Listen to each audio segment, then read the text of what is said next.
11টি দল 11 ভাই হাতে হাত রেখেছি।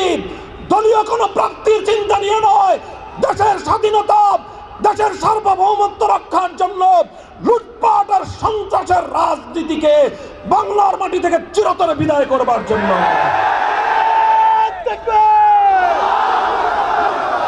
বাংলাদেশের রাজনীতি থেকে এই দুই ভূত বিতাড়িত করতে হবে। 1 নম্বর ভূত হলো সন্ত্রাস এবং গুন্ডামি তন্ত্রের ভূত। 2 নম্বর ভূত হলো বাংলাদেশের রাজনীতি থেকে বিতাড়িত করতে হবে লুটপাট আর দুর্নীতির ভূত। ইনশাআল্লাহ আমরা এবার সেই 2 ভূত বিতাড়িত করেই ছাড়ব। তাই আমাদের ব্যক্তিগত, আমাদের দলীয় স্বার্থের চেয়েও দেশের স্বার্থ, জনতার স্বার্থকে প্রাধান্য দেওয়ার নীতি আমরা প্রথম দিন থেকে অবলম্বন করে আসছি। আলহামদুলিল্লাহ 2021 সালের সেই দুর্বিষহ স্মৃতিগুলো এখনো আমাদের হৃদয়ের মধ্যে তোলপাড় সৃষ্টি করে। এখনো আমাদের চোখ ফেটে কান্নায় আমাদের বুক ভেসে যায়।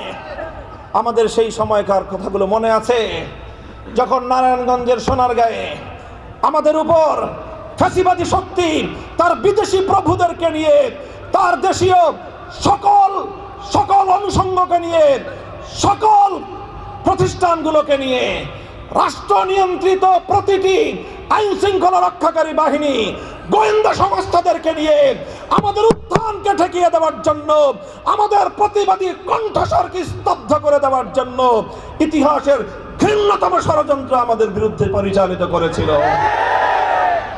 তারপরে সেই ষড়যন্ত্রের বিরুদ্ধে আমাদের ভাইদেরকে অকাতরে নির্বিচারে গ্রেফতার করেছিল।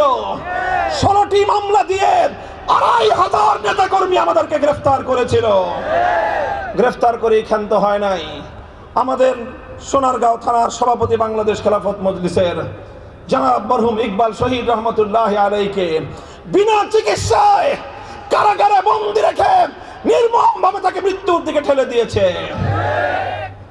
আয়োজিত আজকের এই সমাবেশ থেকে আমরা ঘোষণা করছি যে এখন থেকে, আজকের এই মুহূর্ত থেকেই নারায়ণগঞ্জের 4 আসনে 11 দলীয় নির্বাচনী ঐক্যের একক প্রার্থী হিসেবে জুলাই যোদ্ধা আব্দুল্লাহ আল আমিন শাপলা কলি নিয়ে নির্বাচন করবে ইনশাআল্লাহ।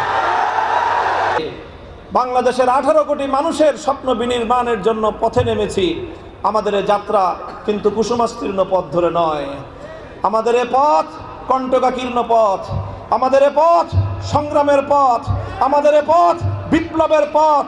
ইনশাআল্লাহ আমরা যে পথে নেমেছি, ঐক্যবদ্ধ সংগ্রামের মাধ্যমে বাংলার 18 কোটি মানুষের বঞ্চনা থেকে তাদেরকে মুক্তি দিয়ে তাদের কাছে তাদের অধিকার আমরা পৌঁছে দিয়ে ক্ষান্ত হবে ইনশাআল্লাহ।